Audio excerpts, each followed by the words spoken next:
All right, welcome in everyone. Here back again with another episode of the Ninja Wealth Exchange. Today is episode 23, the rate trap. Should you stay or should you go? So with me, as always, is my co-host, Johnny. How you doing, Johnny? Good, man. Good. It's nice to be back. I think we've been on a little bit of a vacation there, and so it's nice to just come back and be able to get back on with you. Yeah, definitely. We have been taking a couple of trips here. Just got back from our neighbors up north. Did you enjoy your trip? Dude, Vancouver was awesome. It was nice to go out to EXP Vancouver. Um, Learned a ton. The way that they do business is a little bit different from how we do business here in the US. So it's good to take home some information from our Canadian brothers and sisters. Yeah, definitely. No, Vancouver is definitely a must visit if you've never been. Kind of like Seattle, but a little bit different as well. Yeah, but it was definitely interesting talking to a few Canadians on how their real estate works and mortgages. Right, definitely pretty Mhm, interesting. mhm. Which we can talk about in a different episode, hopefully.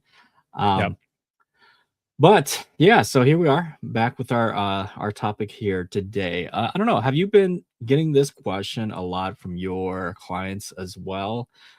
People who come to you with, "Hey, I got a really low rate and I don't know what I should do." Yeah, I mean, I get it all the time, right? So it's really interesting because right now, because of what happened during the pandemic and what's happening right now with the rates being much higher, tons of people are coming and they're asking different types of questions and needing different types of help. And so, I think that you got to think outside the box a little bit in order to get yourself to a position um, where you'll know what to do, right, and make the right decisions. Right. So, just to kinda set the stage a little bit here, what we're talking about is homeowners currently right now, right, that are sitting on a 2 to 3% interest rate, right, that they might have gotten right around that COVID time, right? So about 2020, 2021, something like that, right? And the average cycle, every homeowner moves what, every 5 years, right? Yeah, yeah, approximately 2 to 5 years. Yeah. So right. So we're right around that cycle right now, 2026. So, life happens, right? Their families grow. You have the 4 Ds, right? They call it diapers, divorce, death. I'm missing one D, um, maybe related to jobs. I don't know, but of course, life happens. People need to move, right? And Mhm. sometimes they may feel stuck, they may feel trapped because they're looking around at the current environment, right? The rates right now are what? Closer to like 6.5 to 7%, depending on your credit score. Yeah. Mhm. So, So anybody Mhm. looking to move right now, I mean, potentially, if they sell their house to buy a new one, they could probably be paying more, right? Well, I mean, if they're buying in the same price range, they will absolutely be paying more. It's interesting because back when rates were like at 2.75, and I Mhm. know that there's a lot of people that locked in their rate at right around 2.75, 3% Mhm.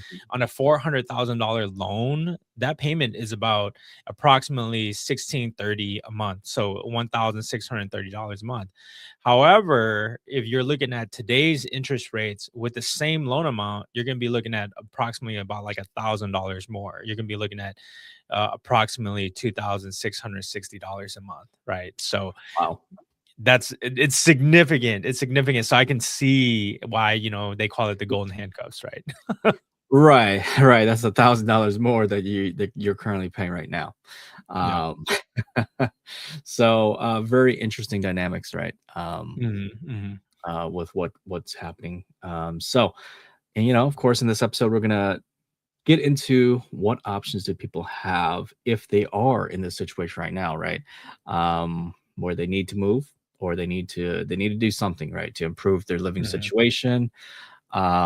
Of course, having a low rate is great, but if you're not happy with the house that you're in or the situation where your house is, then that's not really a great situation exactly as well. So, Yeah, yeah. I mean, it is gonna feel like you're kind of in a trap, right? Like, for Mhm. example, if you have a house, like a two-bedroom house that you bought when you first got married and your family's grown now, and you're looking at look, if you bought the same house for the same price with the interest rate and you sold your current house, even if you get more bedrooms, right, you're gonna be looking at making a significant it might be a little bit of a downgrade because prices have gone up in house value, right? In addition to that, you might get your bedrooms, but the thing is that you might be paying more too, like an additional $1,000, and so that's pretty like it's a pretty significant jump. When we're talking about doing some of those things, but yeah, we got different strategies here that we're going to be able to bring up that might be able to assist you in the process. Right, right. Okay, so let's get right into it here. Let's talk about these options, right? And so right now, a lot of people are coming up to me and they are really holding on to dear life with these rates, right? They're they're Yeah. like, no, they're not trying to give it up, right? Like no matter Yeah. what. So you know, let's take a deeper evaluation. Is there more to it than just the rate? Yeah, absolutely. The financial consideration, the financial aspect of the transaction is a big deal, right? Money is a big part of your marriage, big part of your the way that your lifestyle is and everything. However, it's not the only way, right? So, for example, if you're looking at some of the things um that you're going to experience, say for example, life changes, right? You're like your parents all of a sudden need to move back in with you, or you need to move back in with your parents because you got to take care of them. You're looking at there's some reasons that are going to be way bigger than just making sure you got a low payment, right? So I think Mm, those are things that do matter a lot. right, right, definitely. I mean, there are some things that come up in life that you just can't control, right? Like you mentioned, if you get sick or your parents get sick or something like that, Mhm. and you got to change your living situation. I mean, that's going to have a huge impact on your life. Um, Mhm. so yeah, and then of course, there's the other thing, right, with jobs that we mentioned earlier, and Mhm. Mhm. you know, right now jobs are not that great, right? Well, I mean, so I'm hearing, like like okay, so the majority of my friends, a portion of them got laid off. We're in the mortgage industry, right?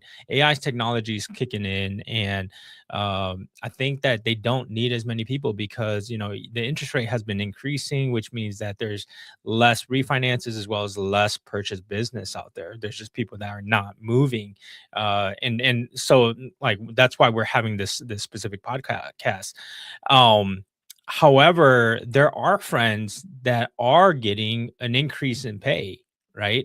Let's say for example, they decreased the size of the business, but then they brought a bunch of different business lines onto your business as a manager, right?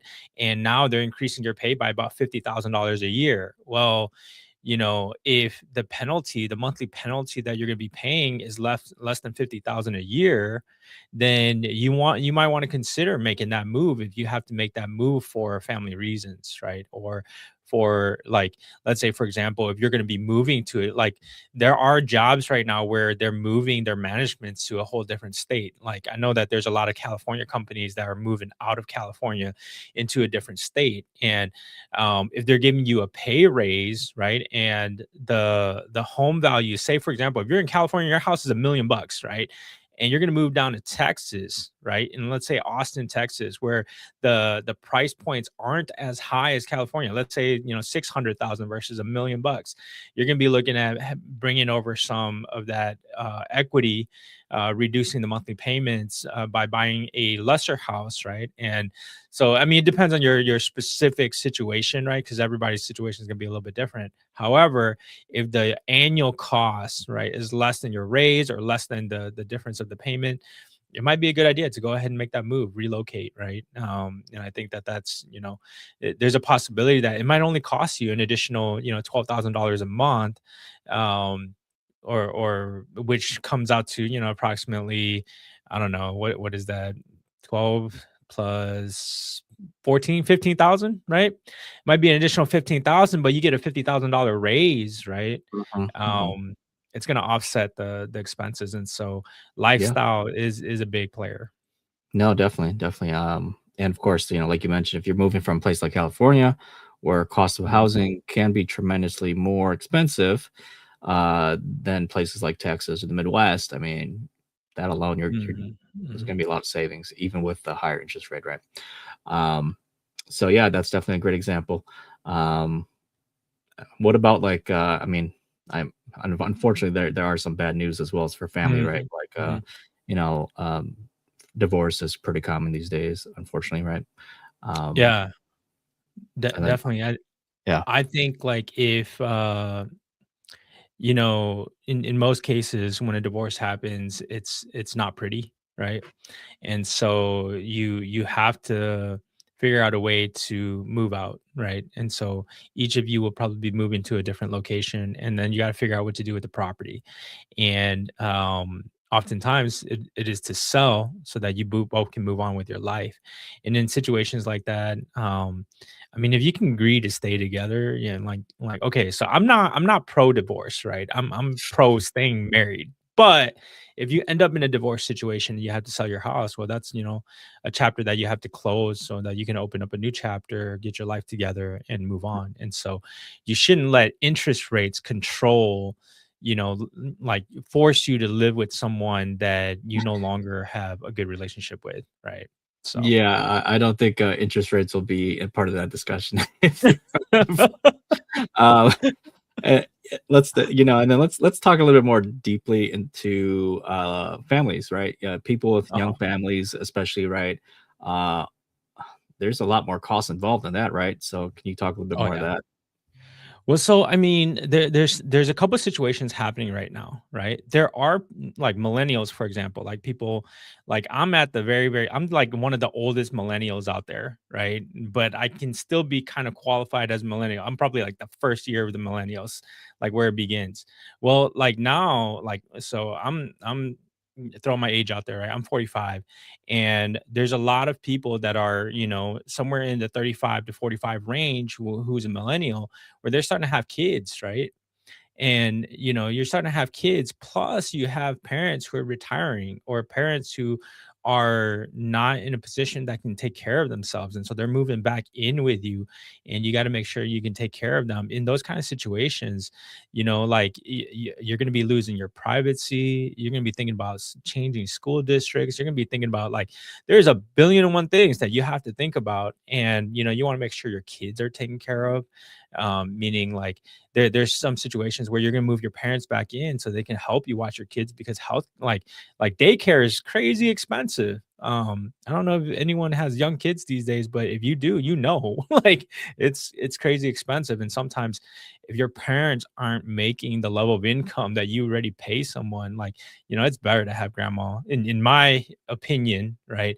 It's better to have grandma and grandpa take care of your child than to send them off to some stranger, even if they can, the for the most part, in most families, right, the love and care from grandparents is significantly better than if you were to take them to a daycare, right? So, um, you gotta make those changes, because of, you gotta make that move so that you can make everybody comfortable and have a decent lifestyle, be in the right neighborhood, in the right school system, uh, be close to the healthcare providers for your parents, be in an area where, you can stay together, right, and help each other out and reduce the cost of childcare, or whatever the case is. So there's a lot of reasons to make a move, right? No, no. So that is very accurate right now. Um, you know, especially a lot of families out there that have small children, whether just one. I mean, the childcare cost, like you said, is no joke. It's like a mortgage payment almost in itself every month.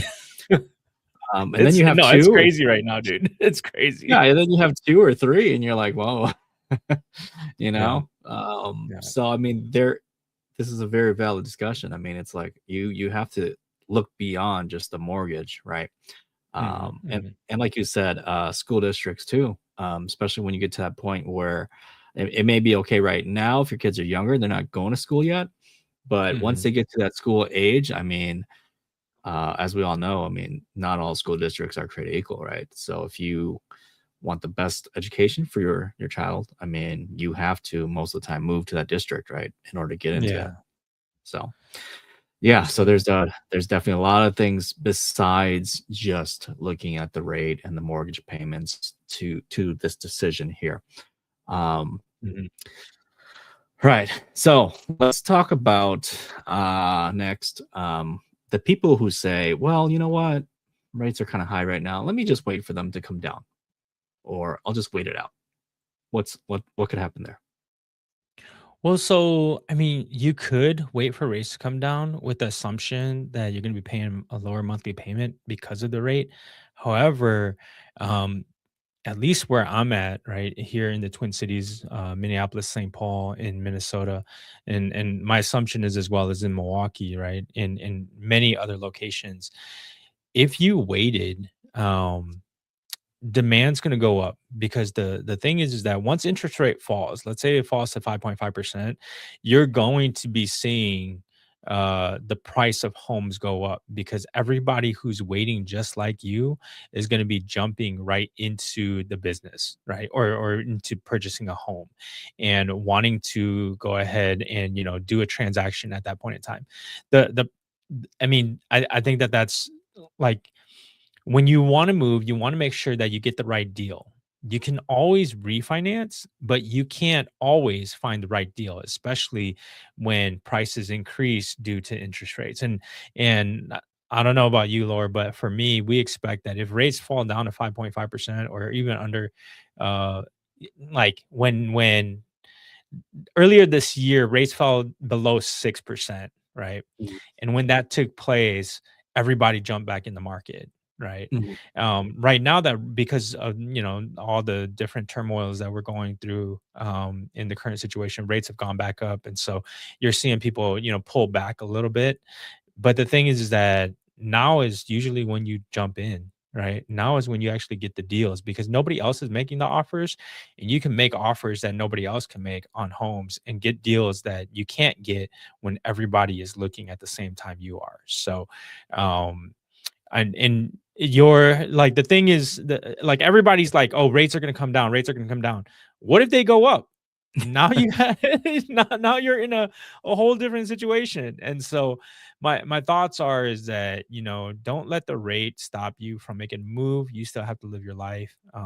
And so uh it, and the other thing is that just because rates come down, you think you can afford something doesn't mean that you can, because the demand will come in, and our when it comes to residential real estate, supply and demand controls the curve of what the prices are going to be like. So Yeah, those are definitely great points that, just to reiterate, uh, everybody and their brother is waiting for those rates to drop as well, right? Not just mhm, you, right? mhm.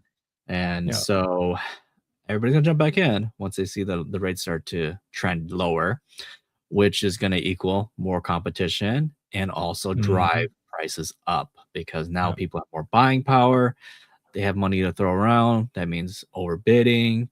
Yep. So you're gonna be in a whole different type of problem situation, right? So, I mean, we uh, saw it. We saw it during the COVID, when rates did drop, right? mhm.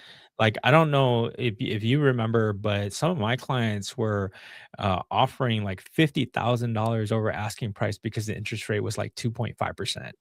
Oh yeah. And so I just think that, expect what has taken place in the past. Oh yeah, definitely, definitely. Yeah, I saw that as well. But yeah, you're definitely right. Mhm.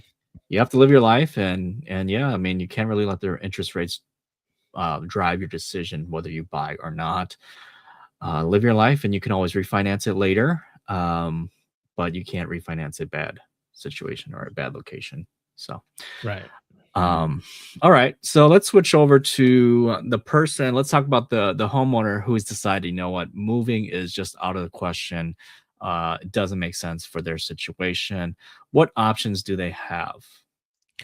So, I mean, moving from house to house isn't always the first thing that you should you should do, right? You should also evaluate, your current situation, evaluate, uh, what it is that motivates you to make the decisions that you need to make, like whether it's a new bedroom or something like that.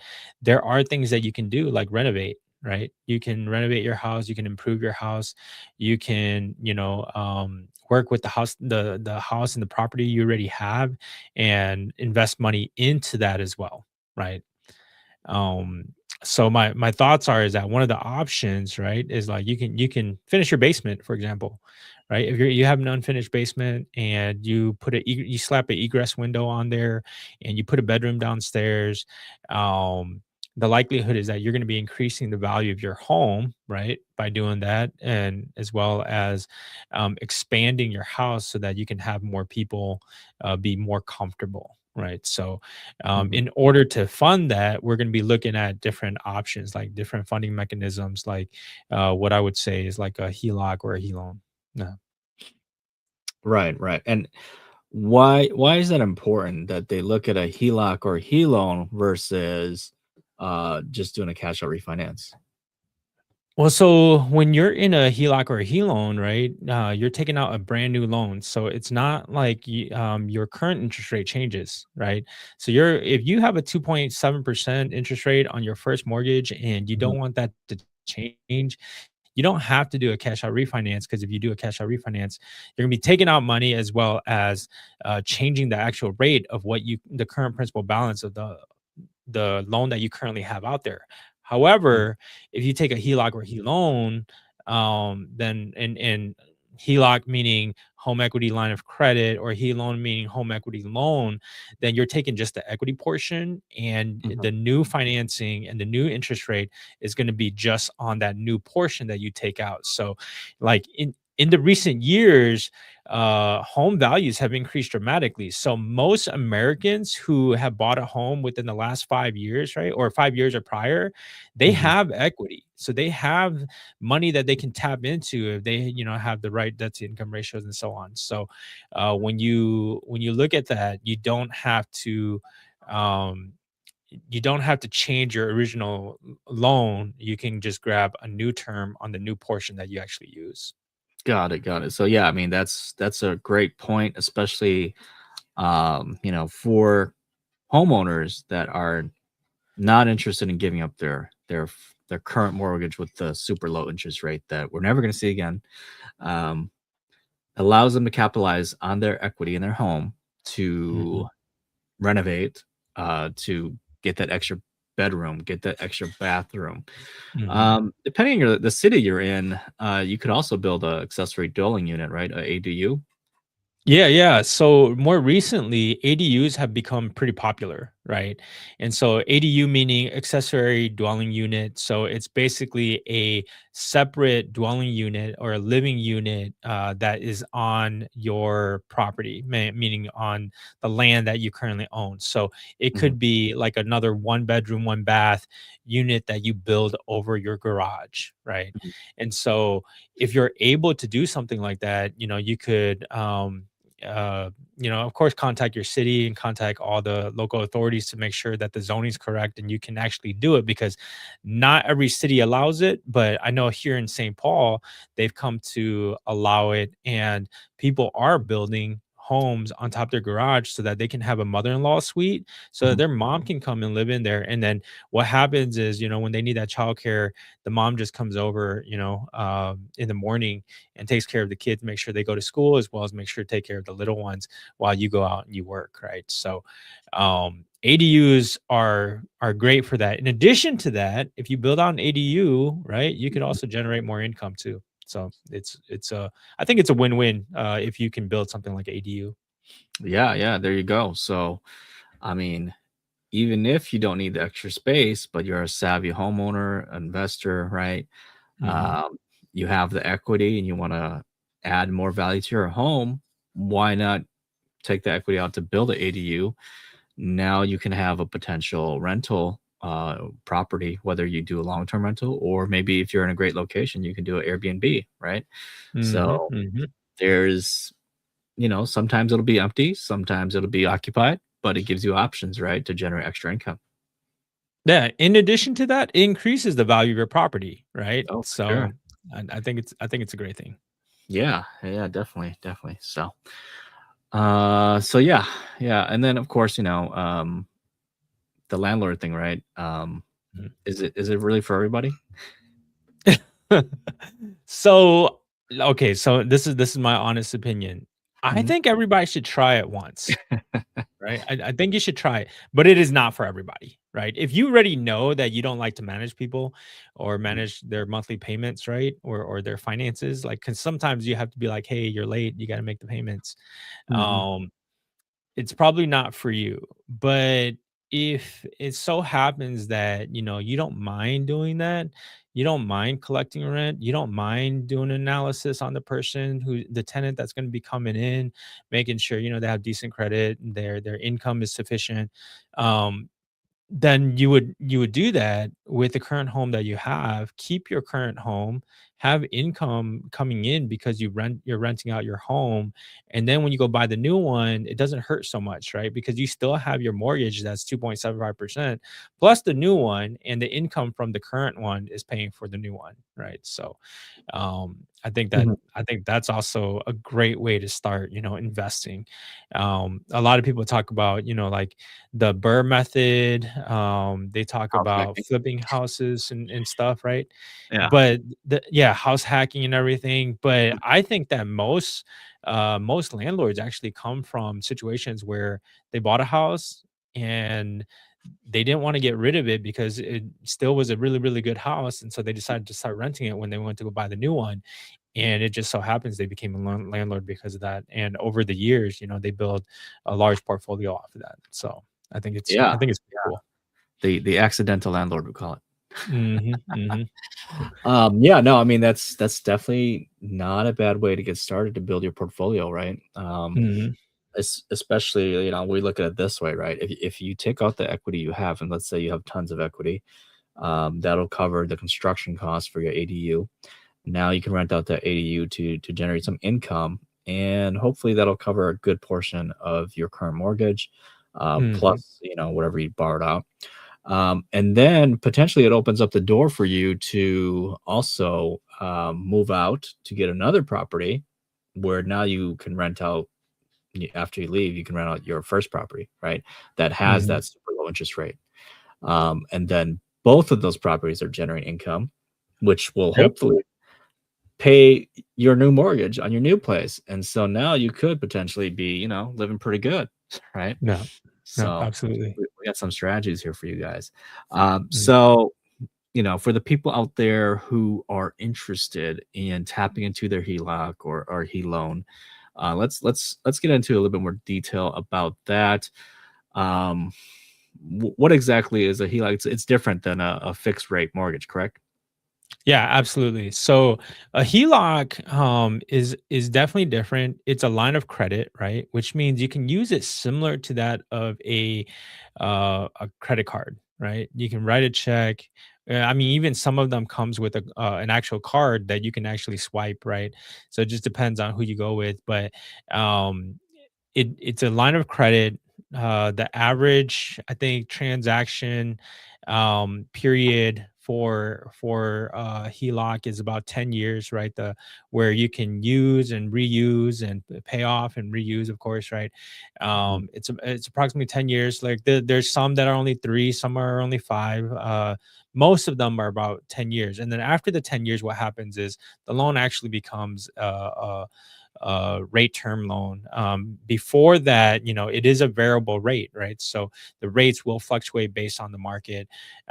If you think interest rates are going to be going down, it might be a good option. If you think rates are going to be going up and you want to lock in the rate, then you probably want to use a different option. But a HELOC is actually really, really good, especially for us investors, because we're always diving into something, and then like if you're flipping a house, you need that line of credit to be able to use really quick as you turn that property, put it back on the market, sell it for a profit, pay off your debt, and then of course you have the profit left, right? So now you can go and take that HELOC and do it on another house, right?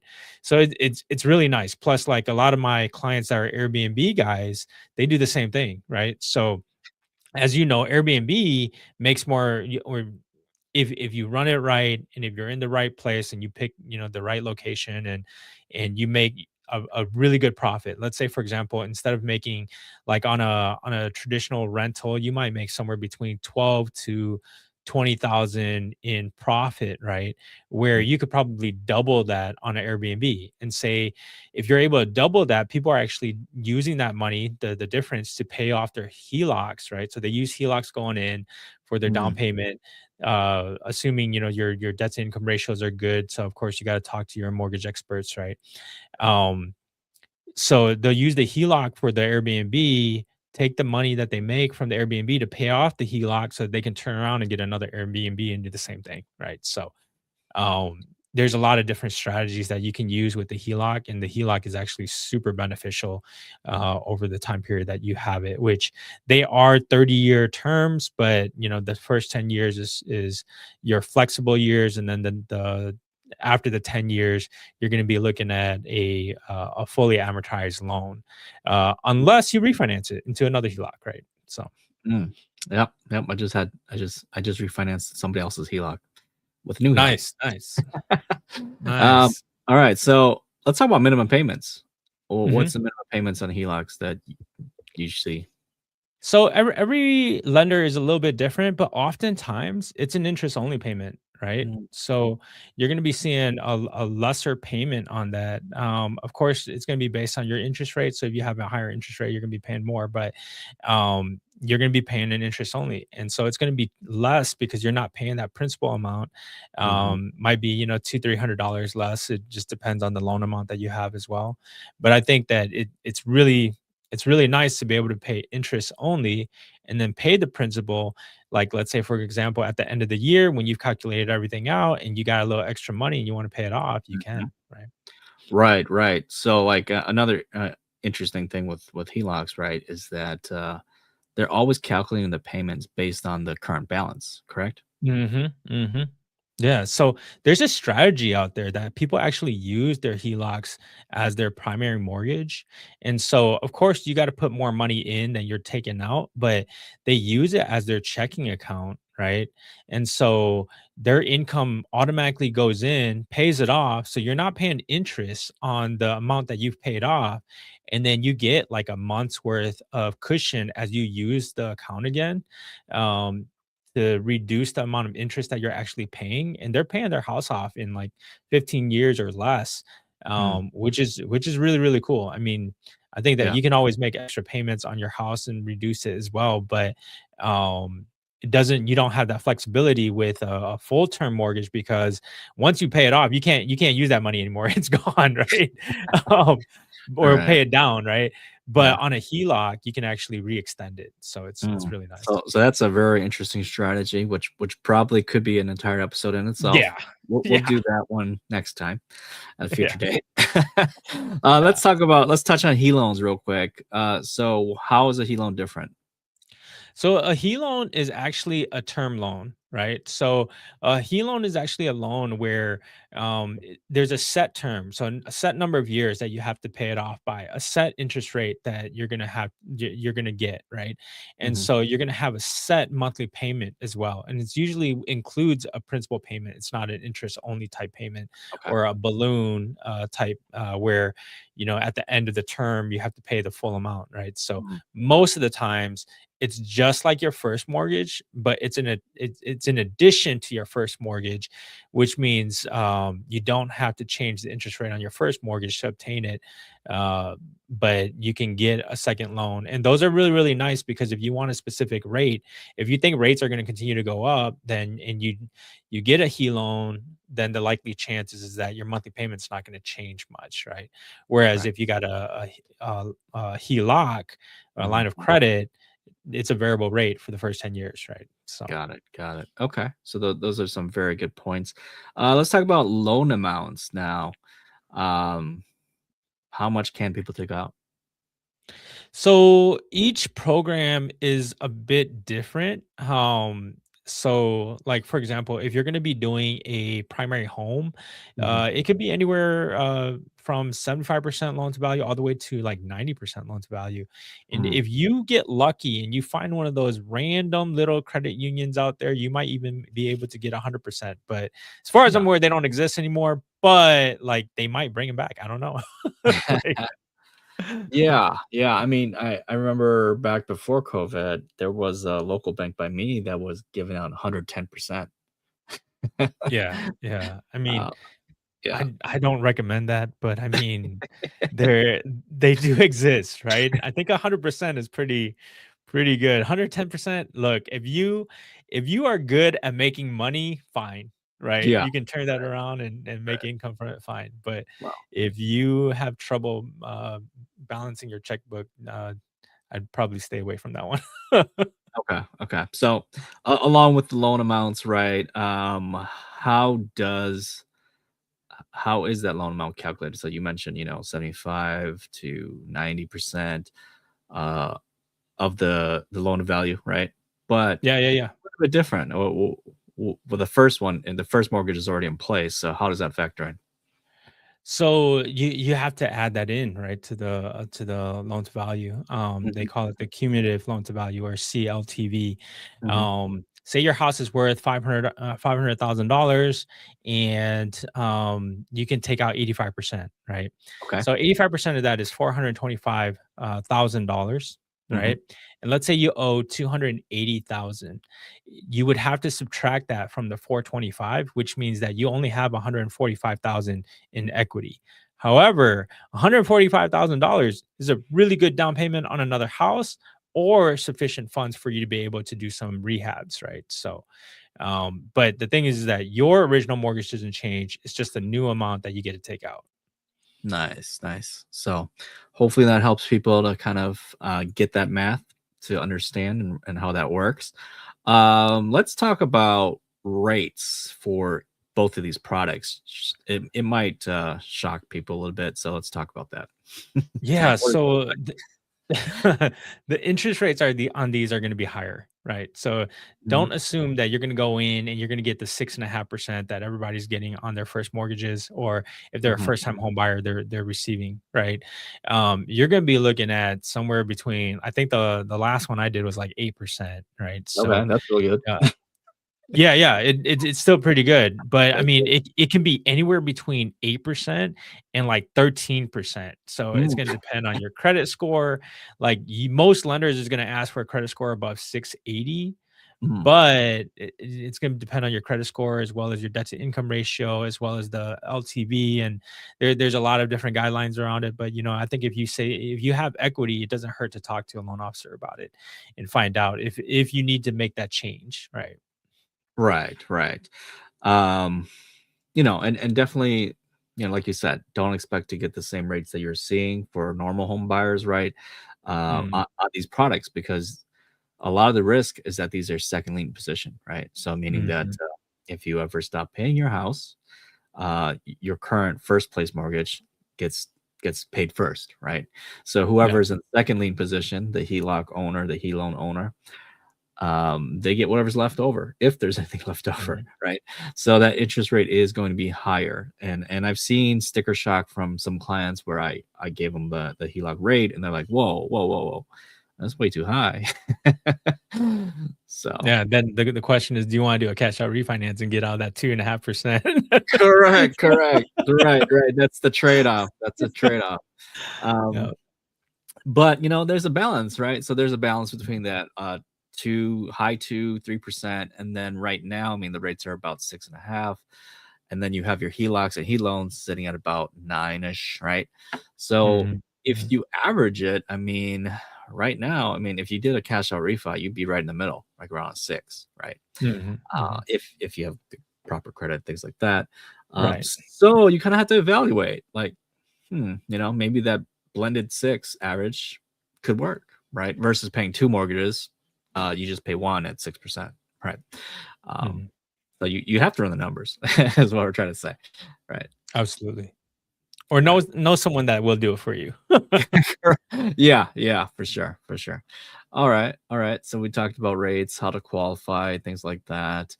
Um, Anything else that people should know about HELOCs? About HELOCs, I think that kind of Maybe loans? covers it. I mean, okay, so there is one thing I'd like to add. Mhm. If you're doing an investment property, right, we Okay. have the Yeah. ability to do HELOCs on investment properties. Not, it's not well advertised out there. So a lot of investors assume that you cannot. But if it's in your personal name and you want to come through and you have the debt to income ratio to qualify for a HELOC, which debt to income ratio is usually about 50%. And I think we've covered debt to income ratio calculations on previous ones. So, if you want to go back and take a look at how to calculate that, you can.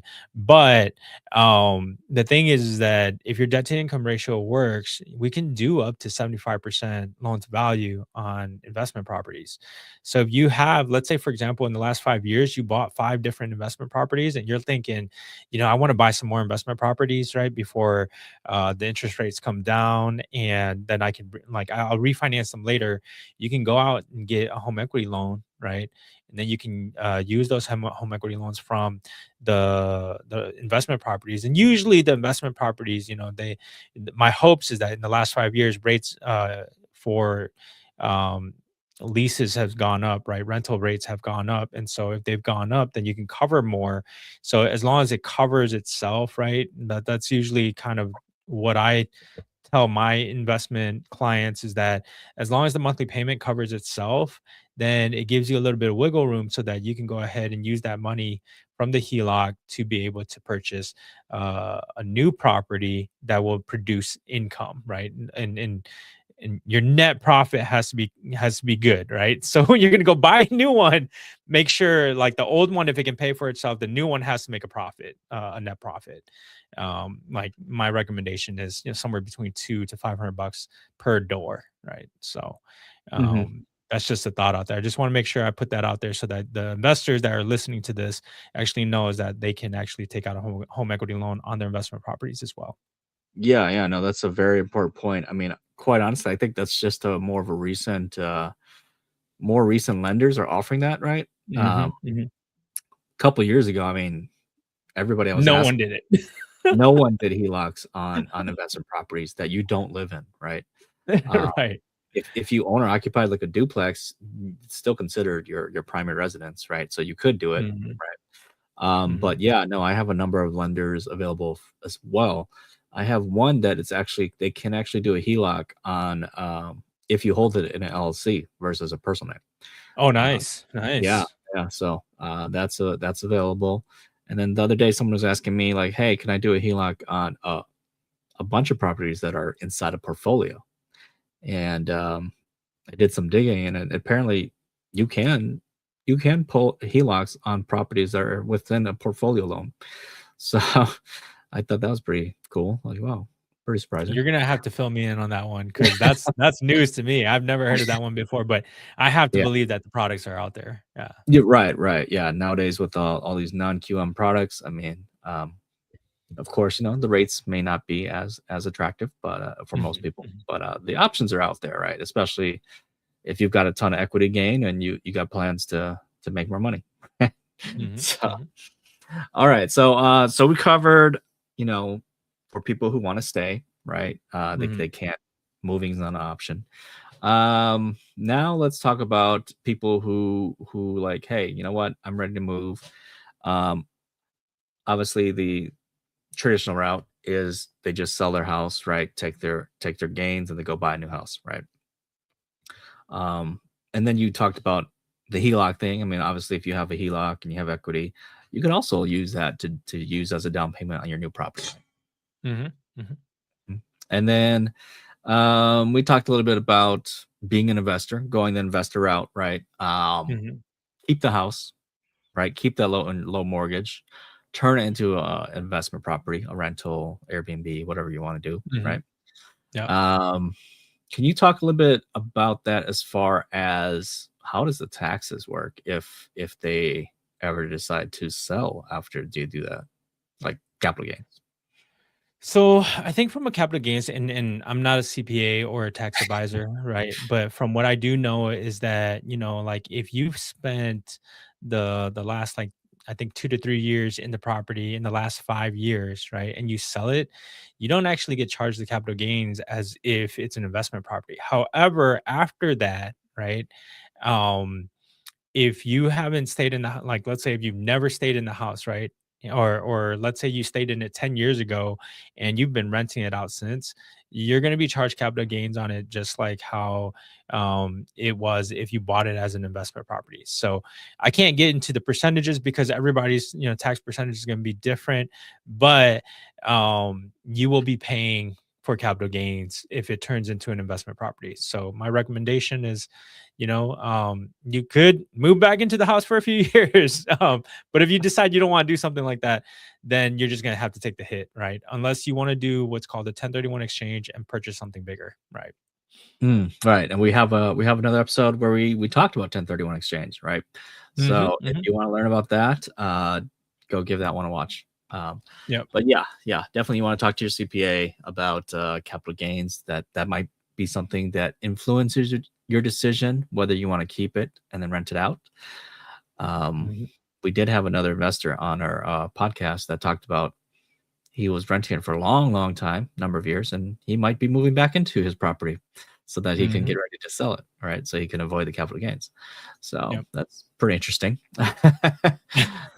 Most So, people don't. Most people don't move back into it because it's usually a smaller unit. But if you let's say for example you get divorced, right, and you didn't have any kids, well, it wouldn't hurt to move back into it. right, and who knows? I mean, especially if the area is still good, location's still good. I mean, why Mhm, not, right?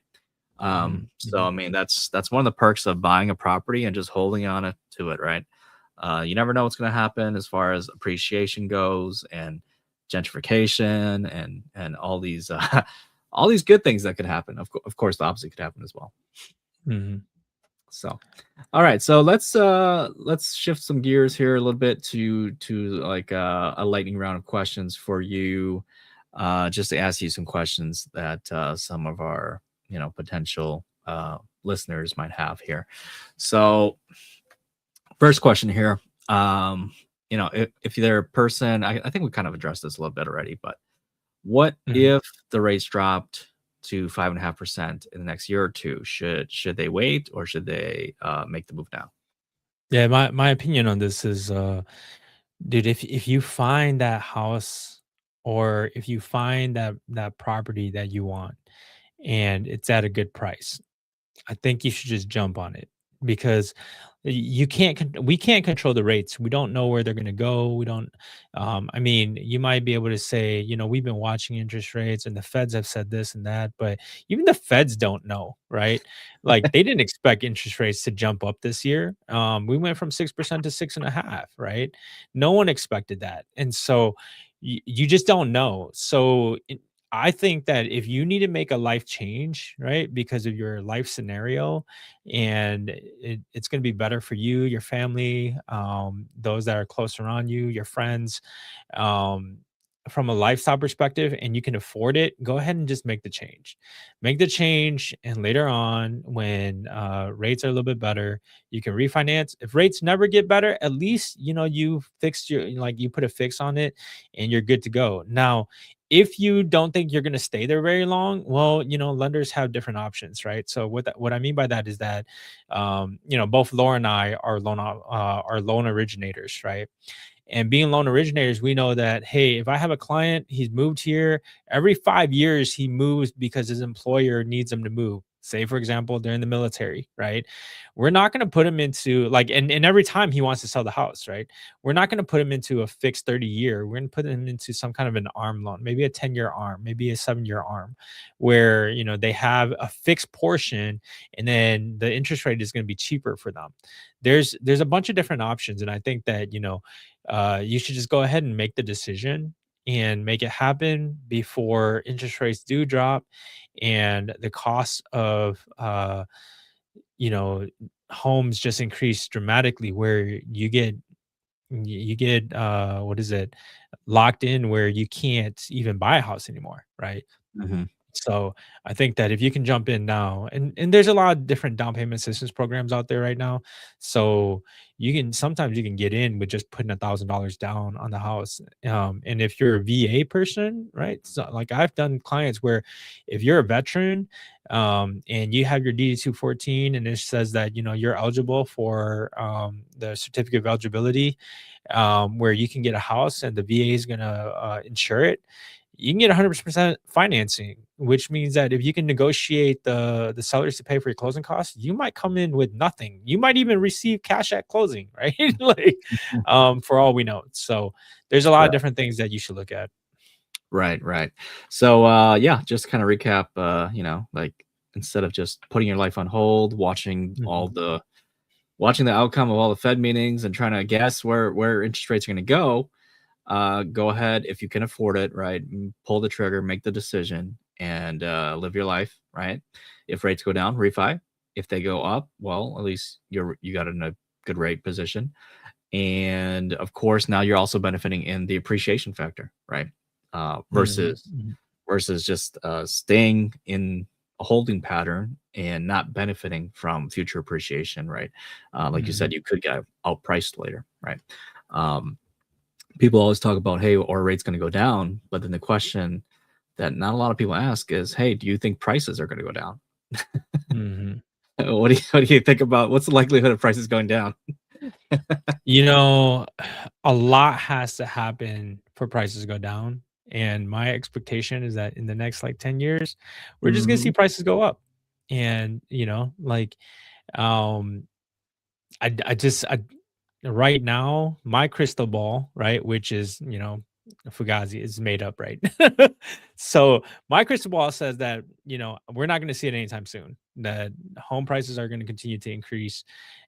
Even if supply balances out, home prices Hmm. will still increase because the cost of building homes continues to increase, right? So, that's my 2 cents on that. What do you think? No, I'm kind of a complete agreement. I mean, you look at historical prices, values of homes, right? Mhm, There's only been a couple times where prices drop, and mhm, basically, the last crash was the last time in the last major time that we had a significant price correction, right? Uh, mhm, but beyond that, I mean, even all the other real estate crashes, I mean, they were just more minor corrections, and then everything went back to business as normal. Um, Historically, prices just keep going up, right? Same thing with price of goods, right? Um, like people tell you, oh, hey, cost of energy is going up because mhm. X whatever reason. Well, when that cost of energy comes back down, the price of that product doesn't necessarily come back down, right? No, it doesn't. Right, and so it It's becomes like the new eggs. normal. Eggs are Yeah, super expensive these days. yeah, yeah, and Right. so yeah, I think it's the new normal now. Mhm. We're it's the new baseline, right? People just Yeah, have to adjust for it. And the only thing we can hope is that wages go up as well, and interest rates kind of come down a little bit to make help keep things in balance, right? So yeah. Can I add something? yeah, go ahead. Yeah. So the last crash, was the last major crash was back in 2008, 2009, right? Hmm. Hmm. Yep. Um, Back in those days, they didn't have as many policies as they have today. And so this is one of my reasons why I don't think prices are gonna come down. Okay. Um, when because I was in business back in those days, right? I was already in the mortgage business. I've been in the mortgage business since 2001. And so I saw 2008 and 2009 happen. In fact, like back in those days, we did loans for 125%. Earlier you were talking about 110%. We did 125%, which is Wow. ridiculous. People are getting money at closing, right? Wow. Um, yeah. So in 2008, 2009, what happened was when everybody went to foreclosure, when I say everybody, I mean like, it was only like maybe 3 to 5% of the population went into foreclosure. Hmm. The banks threw all the houses on the market right away, Mm. meaning they saturated and the supply they said they saturated the market with supply. And so the supply and demand curve dramatically changed, right? Mhm. Where there was so much supply that people didn't want to offer asking price for it anymore. They were like, the banks are, just dropping these like flies. So we're just gonna pick it up when it's super dirt cheap. Mhm. Well, that won't ever happen again because policies have been put in place where banks are not allowed to toss every single foreclosure onto the market like they did back in 2008, Oh, 2009. okay. They're required to trickle it out. And so they might have foreclosure on their books for like 5 years. That being said, because they're controlling supply, I just don't see it. I don't see prices coming down. Mm, Even if we interesting. had something major like a foreclosure devastation take place. And the policies are in place.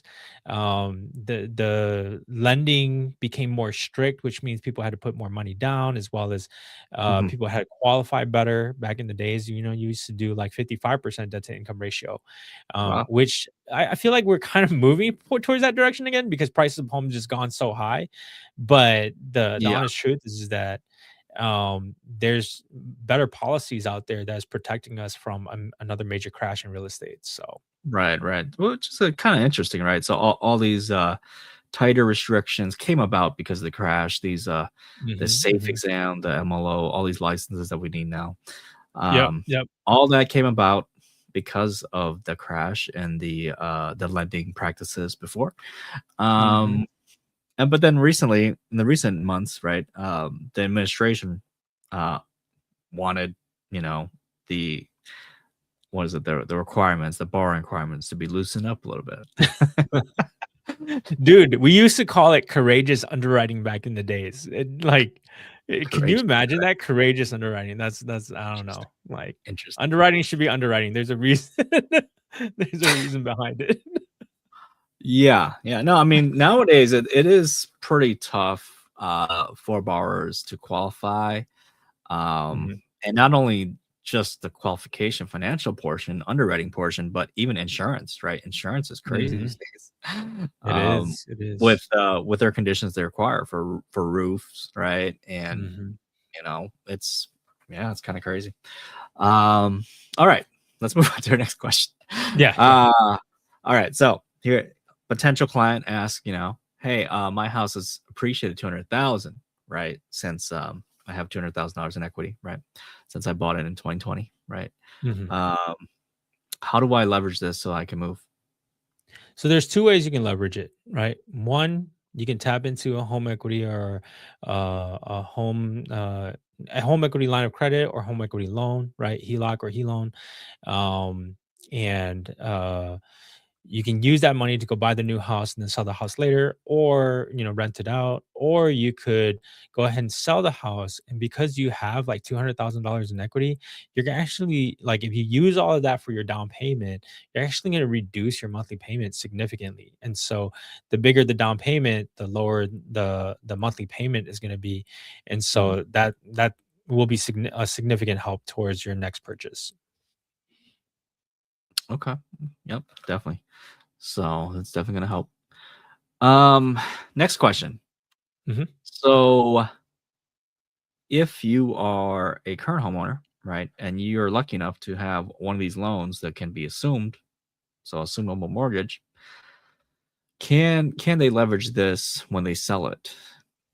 Oh yeah, absolutely. Like, let's say for example, you bought your house about 5 years ago, right? Mhm, And you did it under a FHA or a VA loan. Most, as far as I'm aware, most FHA and VA loans are assumable. And so what that means is if you got a 2.7% interest rate, you can throw it out there, right? And say, hey, our loan is assumable.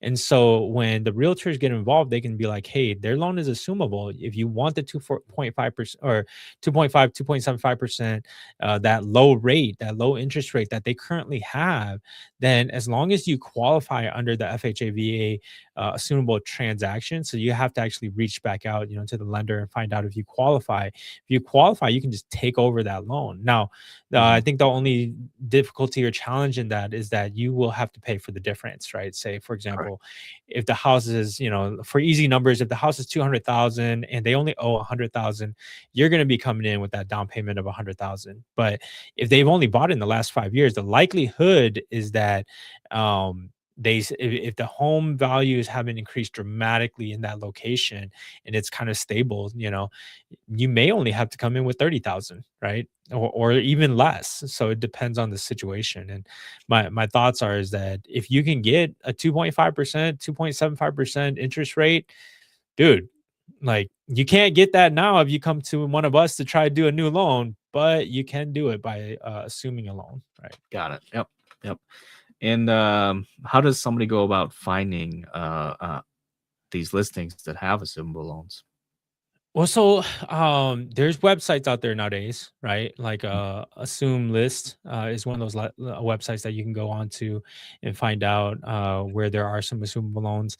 A lot of realtors, if you're talking to realtors, again, Laura and myself are realtors. You can reach out to us. We can reach out to the sellers and find out if it is an assumable loan and how much it is. Oftentimes, we like if a realtor actually puts it in there that the loan's assumable, we can get all that details from the other realtor, right? So it's worth asking. It's worth asking. You're Right. not going to be able to do it on every transaction, but dude, if you can get it on one of these transactions and have that low monthly payment, it might Mhm. actually be worth it.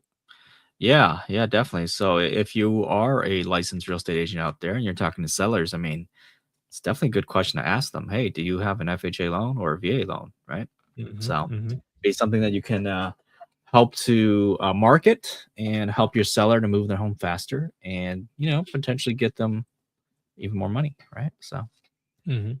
all right. So we talked a lot. We mentioned already that you can use a HELOC as a down payment on second home. Can you kind of talk a Yep. little bit about how does that look to qualify for that new home when you're doing that? Yeah. So the thing is that if you're using a HELOC to qualify for a new home, that means you have to qualify for the current payment, the HELOC payment, and the new house payment.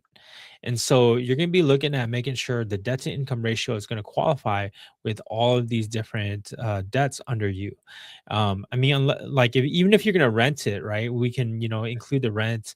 If it's a brand new rental, like if you're just changing it, like you're just becoming a landlord, you're moving from your Sure. primary into a new one, you can use up to like 75% of the new lease agreement amount, right? And Mhm. so the thoughts is that there's ways where we can actually use a home equity loan and we can qualify you, but your debt to income ratio for the most part has to be under that 50% range, right? Approximately 50%, depending on the type of program that you go under.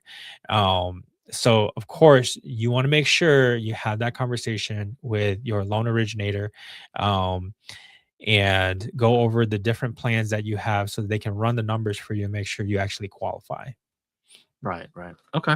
Yeah, I just helped a borrower do that. They came to me for a HELOC. Um, Apparently, they were being denied by other lenders to get a HELOC, but they needed the HELOC for that purpose of buying a new home, right? And Mhm, mhm. they were able to do it within like 5 days, and yeah. That's So awesome. That's now, so cool. now they're on their way to buy their new home, and they are keeping their old house and they are renting it, right? So just like you said, Sweet. so yeah, yeah, there's definitely options out there to help you out. Just talk to a professional like us, and we'll give you your options. And then we talked about this a little bit earlier, but Mhm. what are the minimum qualifications to get a HELOC? So, from a credit perspective, I recommend that you have 680 or higher. Okay. There are some programs out there where your interest rate is going to be higher, but you can go down to like 620, 640 ish. Hmm. Um, but dude, I think if you're in the 620, 640 ish, like work on your credit, right? Hmm. And really fix it up because that interest rate is going to change dramatically. So you're gonna want to fix it. It might take like somewhere between 3 to 6 months. Make your payments, reduce the amount of uh credit that you have out there, or extend like increase your credit lines, right? So that it looks like it's only 30% of the actual credit line. By doing some of those things, you're going to be increasing your your credit score. And so my recommendation is best case scenario, it should be above 680. I think that even if you're in the 800s, way better, right? The higher the better. Mhm. But my thoughts are is that, try to stay above 680 on your credit score so that you can get a decent rate as well as a decent qualification, right? And then again, we talked a little bit about debt to income ratio. I Mhm. recommend you be under that 50% debt to income ratio, even when you take out, well, that includes the HELOC or HE Mhm. loan that you're going to be taking out. And then finally, back to the loan to value stuff, right? Mhm. Again, 75% for investments. Sometimes you can go all the way up to 90% loan to value. It just depends on what you qualify for. So, Okay. again, talk to the professionals. Now, question about income. What if do you have to have income to qualify for HELOC? So all the programs that I know of, you do. Mhm. There's this one program out there, I can't remember with this institution that I used to know, where they Mhm. don't care. They didn't Okay. care. Mhm. Mhm. Um, if you had income or not, as long as you Right. have equity. Right. But the thing is that institution that I worked with back in those days, they Mm. took a percentage of ownership in the property, and it Oh. has to be an investment property. So, like, So the you might do you know one that currently doesn't require income? no, I mean, the ones that I've been helping people with, they have to show income. Okay. Yeah, Um, that's same so here. Yeah. yeah, I mean, it's just a question I came across because, I had a elderly lady, right, a grandma, ask Mhm. me, "Hey, I got this old house and it's free and clear or near it, right? Near free and clear, but she needs to fix it up. It's, Mm, beat up and she wants to put an AC in it so she can, you know, live comfortably." okay. And I said, "Well, do you have a job? Do you have income?" Right. And, she didn't. She was retired. So I wasn't able to help her. But yeah, it's just a question. But I do have other programs. The program I do have, they do allow non-occupied co-bar, right? Okay. So meaning that you could, if you have someone who's going to co-sign, right, and Mm, they show the income, they could help you qualify for that, right? yeah. No. So I haven't tried that yet, but it is an option. So Well, if someone wants to experiment, you're open to it, right? oh, for sure, yeah, we'll give that a go. Um, yeah, okay. And then you mentioned, DTI. I mean, this is not, DTI. So one of the perks of a HELOC, right? One of the benefits of a HELOC, Mhm. if you have a lot of debt right now, right? You Mhm. meaning credit cards, car loans, other loans, right? You're Mhm. drowning in debt, right? And the recent taxes that just happened, right? If you owe taxes and you don't have any idea where you're gonna get this money from, but you have equity, right? One of the things that HELOCs are known for is debt consolidation, right? Oh, yeah, yeah, absolutely. Right. And so with my programs, I don't know about your programs, but if you have higher than 50% DTI, but the purpose of you pulling the HELOC is so that you can pay off those debts, that would reduce your DTI, right? Number one. So if your intention is, hey, I'm trying to use the HELOC, the equity in my home, so I can pay off these debts to lower my DTI, meaning that when you get the HELOC issued, they're automatically gonna divvy the money out to pay off those loans for you, right? Mhm. Mhm. So that's gonna lower your DTI, and potentially now you qualify. So we can do that for you. So Yep. yeah. No, I love that. Like, there's clients that we do HELOCs to reduce their debt load, right? Mhm, And mhm, like give them a little bit more cash. Like, look, like, and I come from my background. Like, we were really poor when I was young, and having cash was really really tough. Right. If you're in that kind of a situation where you can't even put food on the table because you have so much bills, right? It might be worth looking into doing a home equity loan and, you know, taking all of those bills, consolidating them into one where the mhm. monthly payment is a little bit cheaper so that you can Correct. actually afford to put food on the table. in the meantime, right? Because the likelihood is 2 years from now, you'll probably get a better job and you'll be able to pay it back. So it might be better for you to do something like that. Now, I don't always recommend it because, like people's spending habits, like if they have bad spending habits, True. even after you do something like this and you still have bad spending habits, that's on you, right? Yeah. And so cash out refinance is the same, right? Mm, Even some, like if you have credit cards that are like 25% and you have like 100,000 of credit card debt at 25%, that's a lot. doing a I mean, the people are out there with that amount, right? I think the average amount is like somewhere between 25 to 50,000 per Yeah. household, right? Right.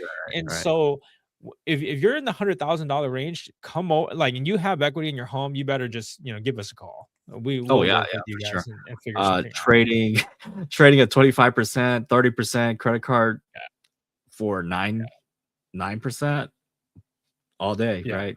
Why would you not, Yeah, right? absolutely. Absolutely.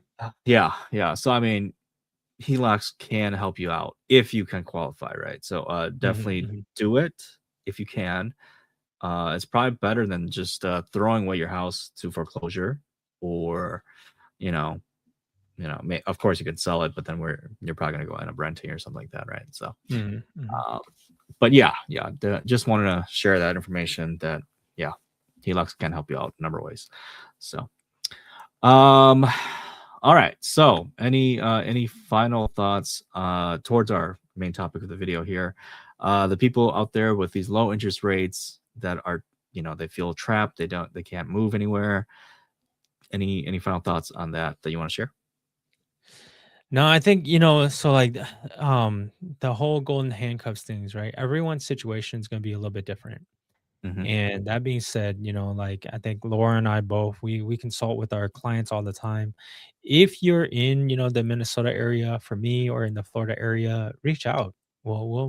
We'll coach you, and maybe not so much coach, but we'll provide you with the level of advice that we have, that we've, done for our clients in the past. And I think, Laura, what states are you in from a lending perspective? Wisconsin, Minnesota, California. Yeah. And so we can definitely help you guys out, reach out. Secondly, we are realtors too. And so and this is like shameless plug, right? We're realtors. And so that means that we're, we're licensed in both mortgage and real estate. And we have teams in other organizations like CPAs, and such. And so, and 1031 exchange guys to investors and such. And so if we can help you guys, we definitely will. So, don't hesitate to reach out. Like I know on my website, if you go on winwinfinancial.com and you just click schedule here, it'll go right into my Calendly. And you can schedule like a 30-minute consultation with me for free, right? And Laura, do you have something like that currently? Yeah, I believe so. I Just mean, DM, right? yeah. DM us. I don't know. People just call me. People just call me. They don't even Nice. schedule. They just call me. Yeah, Yeah, yeah. So reach that's fine out, too. reach out. That's fine too. Yeah, leave me a message if I don't pick up. But yeah, no. That basically wraps up today's episode, and our goal is to help give those homeowners right now who are in that kind of lucky, but maybe not so lucky situation of hey, I got a super low rate. I'm living good, but I need a little bit more room, or I do kind of want to move, right? How do I do that, Mhm. right? So hopefully we gave you some information that you can use to make a decision. If you have more questions for your specific scenario, because like Johnny said, everybody has a unique situation, and not everybody's in the same boat. So Mhm. reach out to us. We can have a free 10-minute, 15-minute, 30-minute conversation, see how we can help you out. And if we can't help you, I mean, we may have somebody else who can help you, right? Yeah. Yeah. Um, So true. so yeah, that is it. We will catch you in the next episode. If you have any burning topics that you would like us to discuss, drop us a comment, send us a message on our YouTube, on our Facebook, and we'll get working on that for you. So, Yeah. all Don't right, forget to like, subscribe, and share this with all your friends. for We're here to sure. help. All right. Talk to you guys later. See you next time. All right. Later.